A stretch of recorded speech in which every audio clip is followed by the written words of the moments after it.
By AG recording studio. DJ Kanchan Raj Chhathi Mai दे दा ला ला ना ला ला ना। आप सुन रहे हैं एजी एंटरटेनमेंट की धमाकेदार प्रस्तुति। छठी माई दे दा ला ला ना हो ला ला ना हो ला ला ना हो। सुना बागो दिया मारे ताना मारा होता सबे आंगना हो आंगना हो आंगना हो। सुना बागो दिया मारे छठी माई दे दो ला ला ना हो ला ला ना हो ला ला ना हो। सुना बागो दिया मारे। आप सुन रहे हैं एजी एंटरटेनमेंट की धमाकेदार प्रस्तुति।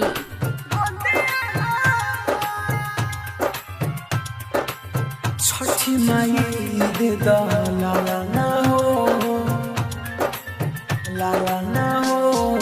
डीजे कंचन राज हाजीपुर वैशाली।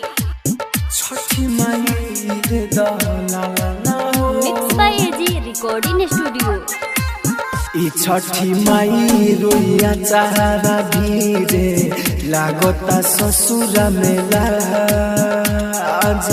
बाजिल कही सबे हमके पुकारे घर के लोग बनारा।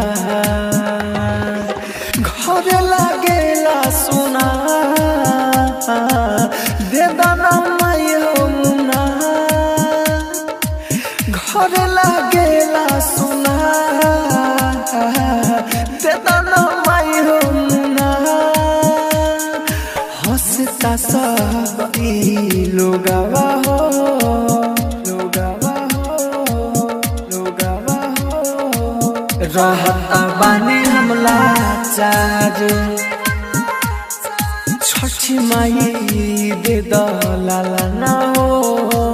सुना बागो दिया आप सुन रहे हैं एजी एंटरटेनमेंट की धमाकेदार प्रस्तुति।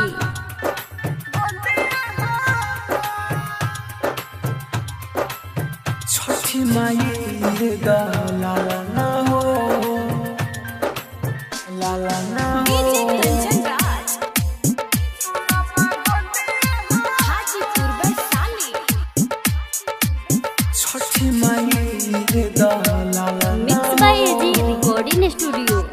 गुडू ह गोला जे न राहुले हंसेले बैठल रही मन मार के।